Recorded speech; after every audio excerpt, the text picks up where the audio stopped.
And tonight on our Great American panel, he's a former Deputy Assistant Secretary of State, Fox News contributor, USA Today columnist. Beckel is back. She served as Director for Communications at the National Security Council, was a speechwriter for Secretary of State Condoleezza Rice. Elise Jordan is back with us. He's a kicker in the NFL. He left my Jets. Sorry. For the Arizona Cardinals.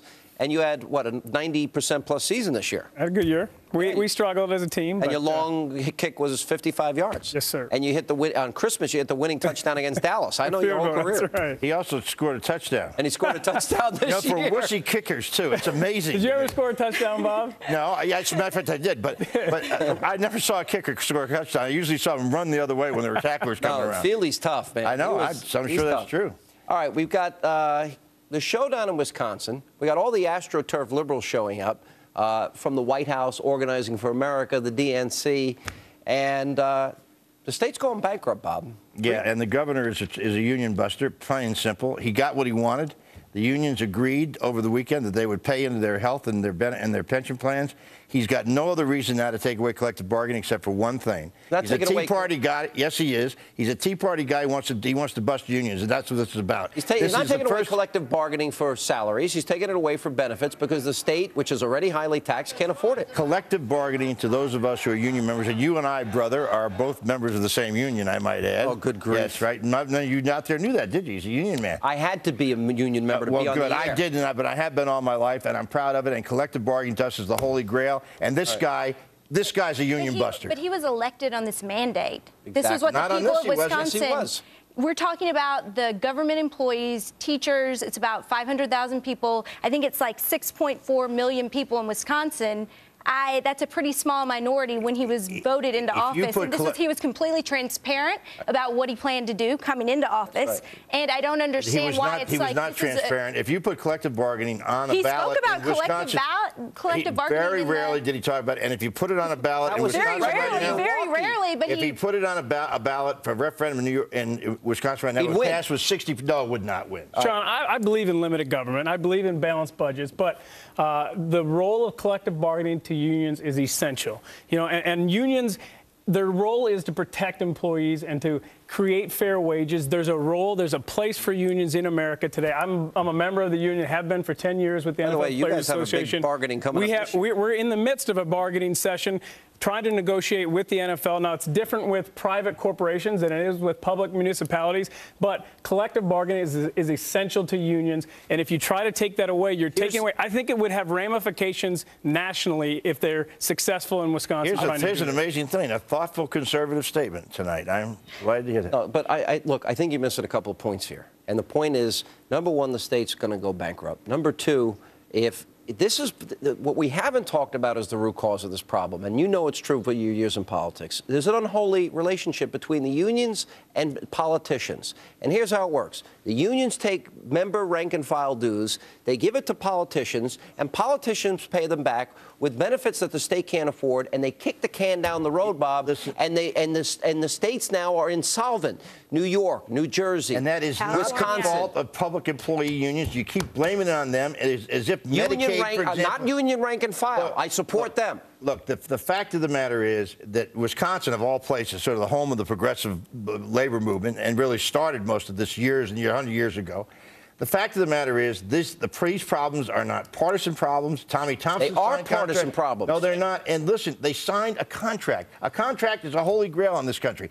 I don't care if somebody signed it and they got paid because part of the contract is they can get out in 30 days. It is a contract, but it's a contract that my generation is going to have to pay for if we don't get entitlement spending in check. And it really, I mean, well, that's a whole different subject. Well, I would prefer President Obama would, instead of inappropriately inserting himself and not letting this be a state's issue, which is what it needs to be. He, a couple of days after passing a budget that doesn't do anything but increase spending, it doesn't cut the deficit at all, he inserts himself in this Wisconsin drama. We got to take a break. Feely, you want to throw us out, or you want me to throw us out? I'll kick it out. You can throw it out. All right, he's the kicker. Well, more with our great American panel right after the break. And we continue now with our great American panel. Look, one more last thing on Wisconsin and Illinois and New York. Even the New York governor is saying no new taxes. and he's being shouted down, you know, raise taxes on the rich, raise taxes on the wealthy, and he's not giving in because he knows it's going to push every business out of New York. But as we watch this, what we see happening in Wisconsin now is going to go nationwide. These states are going to go bankrupt. These states are going to have to deal with these unions and these promises that have been made that they cannot sustain. And on the national level, they can't sustain it on health care, Social Security, and Medicare. We're going broke. Sean, in regard to teachers specifically, I think Scott Walker and Republicans in general are missing a great opportunity here to leverage the problems they have with the budget to really overhaul the system, not just cut teacher spending. I'm actually in favor of the opposite. Go to a merit-based pay system where you can reward great teachers and get rid of the problems and getting rid of poor teachers. Well, I think you could leverage the problems you have right now and the threat of having to make them pay more to go to a merit-based system. They have resisted it, but there is, I think you're exactly right. This is the time. If you ever want to negotiate with them, it's now. But let me say one thing about Obama, and you said about this, the budget. I'll say this about the Republicans. They came up with a $61 billion cut on 13% of the budget and draconian cuts, but neither Obama nor they have had the courage to step forward on the one thing we know is going to deal with the long-term budget impact, and that's entitlements. And until and unless we get Social Security, Medicare, and Medicaid on the table, and Democrats and Republicans take that leap together, it's not easy. Well, it's something a liberal president could do. He could be a lead.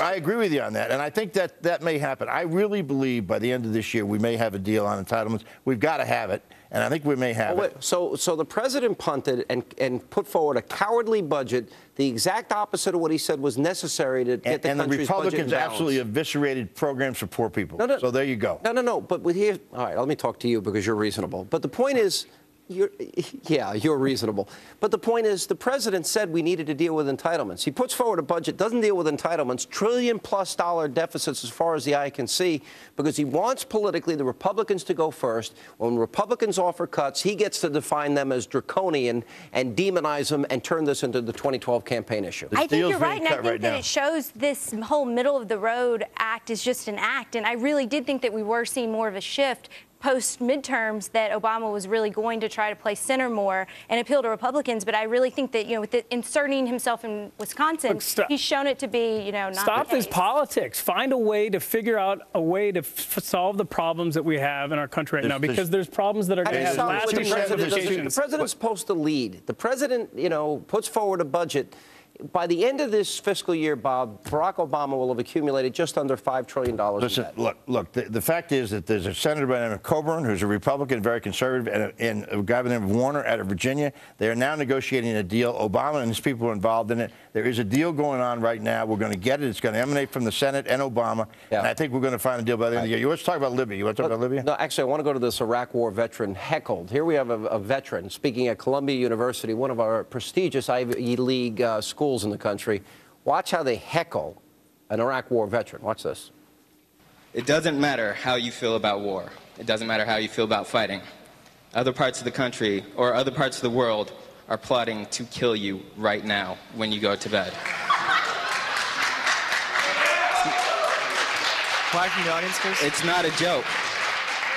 There are a lot of tough men out there willing to do bad things to bad people to keep you safe. These people seriously are trying to kill you. They hate America. They hate you. Audience, please. It's true. And I'm not lying about it because I've been there. I've seen it. I know these people.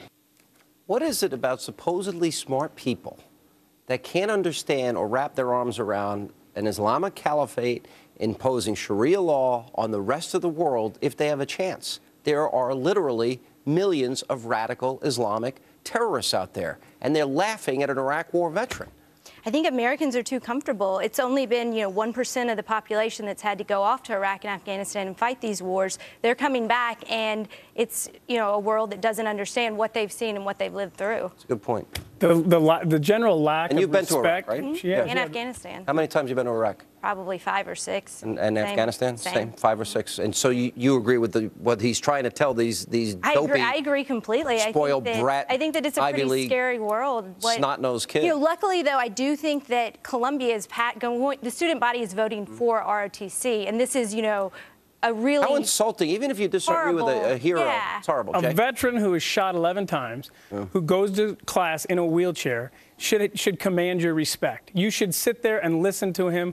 He's earned that right. Absolutely. And yet we have the general lack of respect and decorum that is in our country. Listen, there's no excuse for the way he was treated. I will say this, the idea that there are millions of radical Islamists out there trying to get us, I think is vastly overrated. I think this happening in the Middle East is going to end up being helpful for America. All right, guys, good panel tonight. Thanks. Good to see you. Congrats on a great season. That's all the time we have left. As always, thank you for being with us. The news continues. Let not your heart be troubled. Greta's next. We'll see you tomorrow night. Greta.